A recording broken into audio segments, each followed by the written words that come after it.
Alright, Ghost of Day in Person, this is Symbolic responding to your video in defense of Thunderfoot. I realize that towards the end of your video you say that it is directed towards those who are distracted by the emotion expressed in Thunderfoot's South Park versus Islam video. However, I wish you would have put that at the beginning of the video, because the video as a whole, starting at the beginning, seems to be attempting to reduce this all to a misunderstanding of the emotional content or tone of Thunderfoot's video, when in actuality you have a number of very critically minded atheists who have analyzed that video and a subsequent video, moderate Muslim death threat or what have you, have analyzed these videos and have taken them apart to analyze their wording, to analyze their imagery, and to analyze basically the elements that in the message that constitute the message.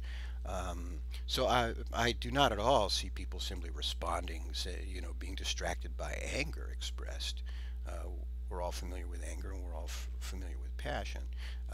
It is the content, the wording, the imagery, in what I believe to be jingoistic propaganda. Now, people have called for him to clarify whether he was addressing all Muslims or whether he was addressing only terrorists. His video, South Park versus Islam, begins by saying the Muslims. It doesn't begin by saying the extremists or the terrorists. It addresses all Muslims. So anyway, there have been calls for him to clarify that. Now, he did a subsequent video taking DawahFilms' response and editing it, removing crucial wording that changes the context and therefore the meaning of Dawah's response, and he basically accuses DawahFilms of making a death threat against him. That is an extremely serious charge to bring against a person. He's been asked to clarify that, and he has not. I personally believe he needs to apologize to the Muslim community, he needs to apologize to DawahFilms, and he needs to take that video down. The video accusing DawahFilms, because it's disingenuous. I do believe also he's been disingenuous in trying to turn this into a free speech versus Islam issue. What is at issue is a very narrow area of free speech. Within the area of satire, specifically the physical depiction of Muhammad, cartooning, which is, as you may know, a very abused area. Many stereotypes, prejudicial stereotypes, have been introduced into cartoons and imagery over the years.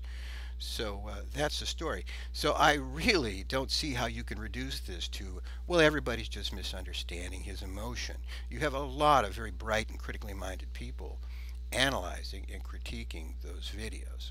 So it is really not everyone just says, oh, we've never heard anger before. Oh my God, oh my God, anger, I think I'll misunderstand everything the guy says. Come on, we're looking at the linguistics and the imagery, the use of imagery, and analyzing the message.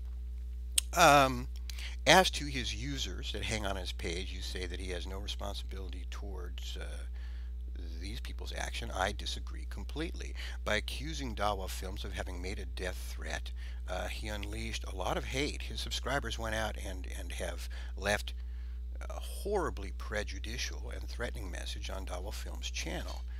He bears some responsibility to this because his message is what motivates these people.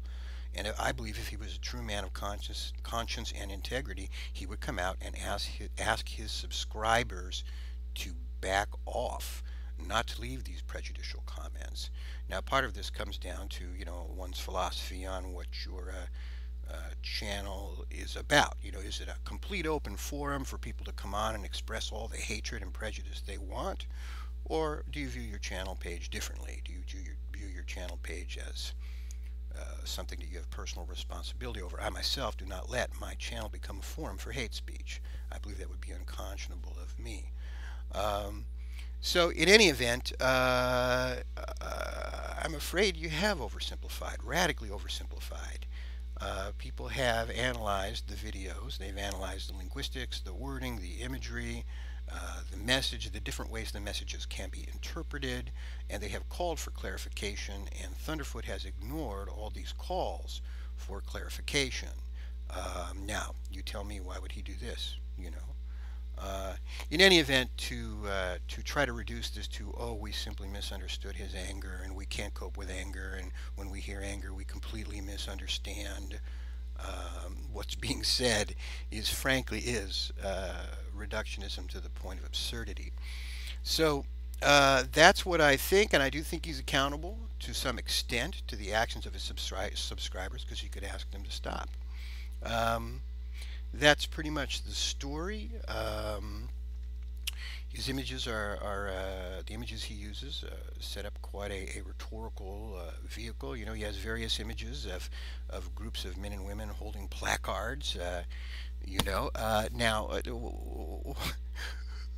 if to believe that all these people holding these placards all read and write English, and that they all have the same handwriting, my God, that's a miracle. If it's true that they all read and write English and they all have the same handwriting by some strange coincidence, is almost miraculous, and I might be willing to abandon atheism myself if that turns out to be true.